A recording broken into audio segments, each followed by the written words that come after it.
Good morning বন্ধুরা, সবাই কেমন আছো? আশা করছি সবাই ভালো আছো। মায়া ব্লগ অ্যান্ড কুকিং চ্যানেলে তোমাদের অনেক অনেক ওয়েলকাম। আজকে নতুন একটা দিন আর নতুন একটা ব্লগ। রান্নাঘর থেকেই শুরু করছি আজকের ব্লগটা। স্কিপ না করে পুরো ব্লগটা দেখার অনুরোধ রইল। আর এদিকে দেখো, সকালের জল খাওয়াটা কিন্তু সবার হয়ে গেছে। আর সকালবেলা গরম জলটাই সবাই খেয়ে নেয়।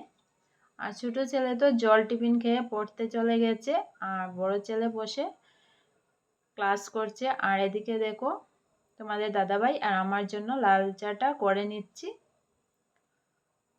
তো এখন থেকে কিন্তু অনেক দিন থেকেই আমরা কিন্তু লাল চাটা খাচ্ছি, দুধ চাটা আর খাওয়া হচ্ছে না। তো দেখো, চাটা চাকা হয়ে গেছে। চাটা খেয়ে তারপর আবারও চলে এলাম বিছানা গুছাতে। আর এখন যেহেতু বিছানা গুছাতে কিন্তু খুব একটা বেশি সময় লাগে না, বিছানার মধ্যে তো আর এক্সট্রা কোনো কিছুই থাকে না। তো এই জন্য আমি আরও দুটো বিছানা গুছিয়ে কিন্তু এই বিছানাটা গুছিয়ে নিয়েছি। আর তারপর দেখো, অনেক সকালেই কিন্তু আমি কাপড়গুলো ধুয়ে দিয়েছিলাম, কাপড়গুলো কিন্তু মেলা হয়নি। আর রোদটা দেখো উঠে গেছে। আর যেহেতু সকাল সকাল কাপড় ধুয়ে দেই, কাপড়গুলো কিন্তু 10টার মধ্যেই শুকিয়ে যায়। আর এদিকে দেখো, কাপড়গুলো মেলে দিচ্ছি।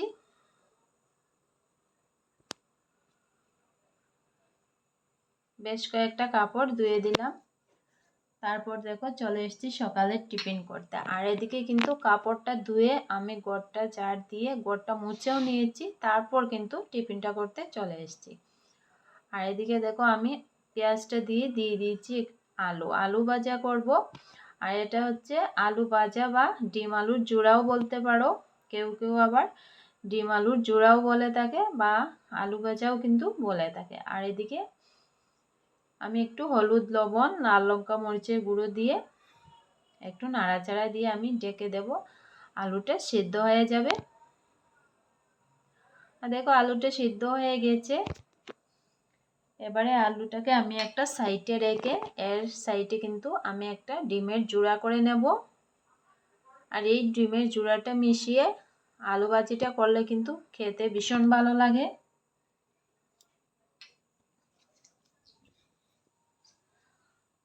এবারে এর মধ্যে আমি দিয়ে দিচ্ছি একটা ডিমটা সাইডেই কিন্তু আমি জোড়াটা করে নেব। আর ডিমের জোড়াটা করে তারপর আলুর সাথে মিশিয়ে নেব।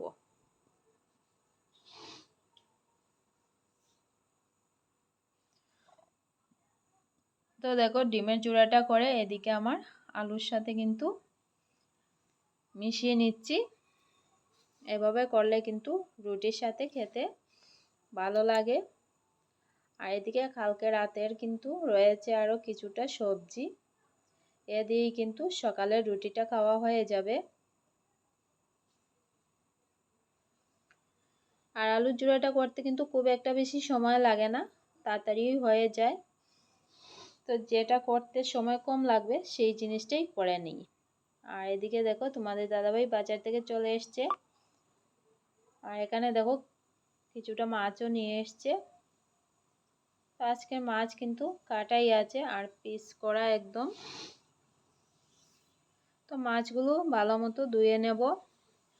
আর দেখো, এখানে কিছুটা ডিমও রয়েছে। তো মাছটা ভালো মতো ধুয়ে ফ্রিজে রেখে দেব। আর আজকে হচ্ছে মাছের ডিম দিয়ে একটা তরকারি করে নেব। তো মাছের ডিম আর মাছ ভালো মতো ধুয়ে আমি ফ্রিজে রেখে দিয়েছি। তারপর এখানে দেখো, চলে এসেছি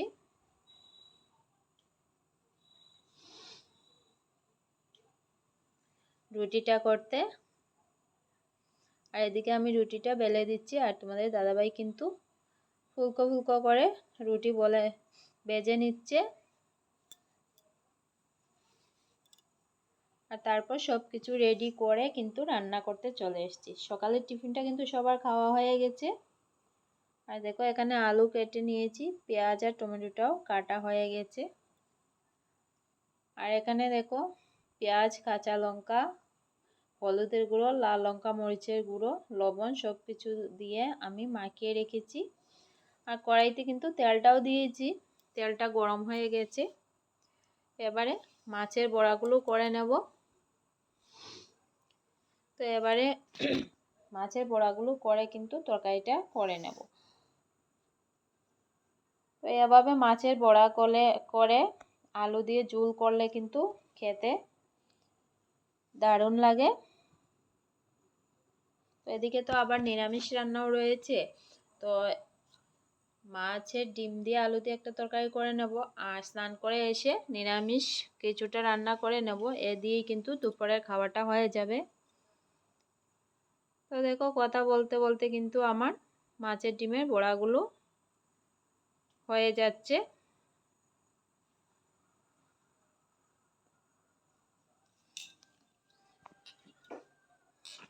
তো দেখো মাছের ডিমের বড়াগুলো একটা বাটিতে তুলে তারপর আরও কিছুটা এর মধ্যে দিয়ে দিলাম। বাকি বড়াগুলোও আমি এভাবে একটু নাড়াচাড়া দিয়ে লাল লাল করে ভেজে তুলে নেব।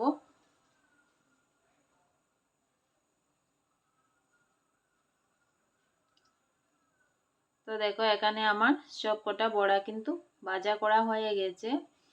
আর এখানে কিন্তু আর তেল দিতে হবে না, অনেকটাই তেল রয়েছে, এই তেলেই রান্নাটা করে নেব। তো দিয়ে দিয়েছি আমি পেঁয়াজ কুচিটা, দিয়ে এবার দিয়ে দিলাম টমেটো কুচি, দিয়ে একটু নাড়াচাড়া দিয়ে দিলাম বাকি মশলা, হলুদের গুঁড়া, লাল লঙ্কা মরিচের গুঁড়া, জিরা গুঁড়া সব কিছু দিয়ে ভালো করে মশলাটা কষিয়ে নিয়েছি। আর এখানে কিন্তু আমি আলুটা ভেজে দিচ্ছি না, কষানো মশলার মধ্যেই দিয়ে দিয়েছি, দিয়ে ভালো করে আলুটাকে কষিয়ে নেব। তো ভালো করে কষিয়ে কিন্তু ঢাকা দিয়ে রান্নাটা করে নেব। আর ভালো করে কষিয়ে এভাবে কিন্তু ঢাকা দিলে আলুটা অনেকটা সিদ্ধ হয়ে যাবে। আর দেখো কষানোটাও কিন্তু খুব সুন্দর হয়ে গেছে, আলুটা কিন্তু অনেকটাই সিদ্ধ হয়ে গেছে। এবারে এর মধ্যে আমি জলটা দিয়ে দিলাম, দিয়ে আরও একবার সব কিছু ভালো মতো মিশিয়ে নিব।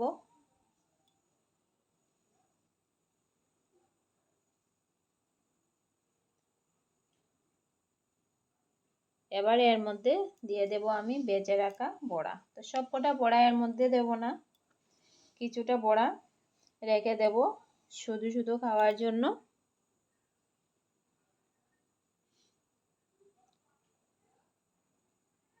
তো দেখো বড়াগুলো দিয়ে আরও একবার মিশিয়ে দিলাম। তো এভাবে ডেকে রান্নাটা করে নিলেই কিন্তু রান্নাটা কমপ্লিট হয়ে যাবে। তো দেখো রান্নাটা শেষের দিকে, এখান থেকে কিছুটা আলু তুলে ভেঙে দেব, এতে কিন্তু তরকারিটা অনেকটাই ঘন হয়ে যাবে আর খেতেও ভালো লাগবে।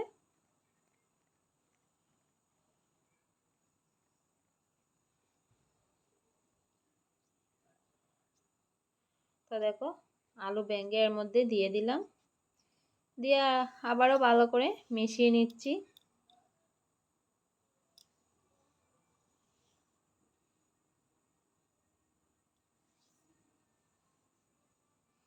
এবারে একটুখানি গরম মশলা দিয়ে একটু নাড়াচাড়া দিয়ে নামিয়ে নেব।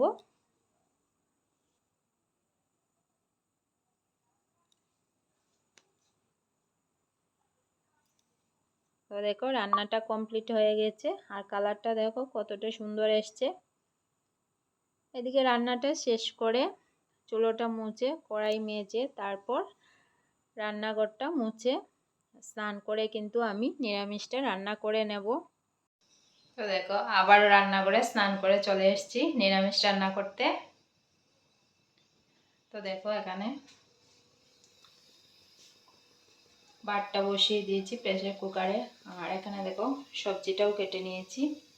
কি রান্না করছি তোমাদের ব্যাক ক্যামেরায় দেখাচ্ছি। এখানে দেখো আলু কেটেছি, বড়ি দিয়ে একটা তরকারি করে নেব। আর এখানে কারকুল আর ঝিঙ্গা কেটে নিয়েছি, ভাজা করে নেব।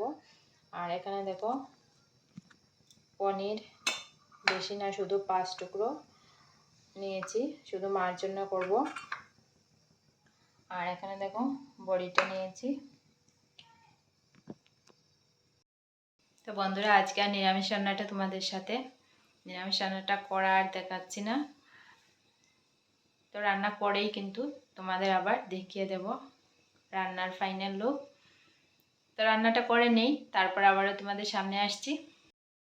তো দেখো রান্না কমপ্লিট হয়ে গেছে। এখানে দেখো চিংড়ি আর কারকুলেট ভাজা করেছি, আর কতটুকু কেটেছিলাম দেখেছো তোমরা, আর দেখো বাজার পর কতটুকু হয়ে গেছে। আর এখানে দেখো পনির, মার জন্য, মা কিন্তু এভাবেই খেতে পছন্দ করেন। আর এখানে দেখো আলু আর বড়ির তরকারিটাও কিন্তু হয়ে গেছে, ভাতটাও নামিয়ে নিয়েছি। তো এখন কেউ খাবে না, একটু পরে সবাই খেয়ে নেবে। আর তোমাদের দাদাভাইও কিন্তু ব্যাংক থেকে এখনো আসেনি। তো বন্ধুরা, দুপুরবেলা খাওয়া দাওয়া কমপ্লিট হয়ে গেছে, আর বাসন কোসন আমার মাজা হয়ে গেছে। তো ভিডিওটা আজকের মতো এখানেই শেষ করছি। ভালো লাগলে লাইক, কমেন্ট, শেয়ার, সাবস্ক্রাইব করে আমার পাশে থেকো। দেখা হচ্ছে অন্য আরেকটি ব্লগ বা রেসিপিতে তোমাদের সাথে।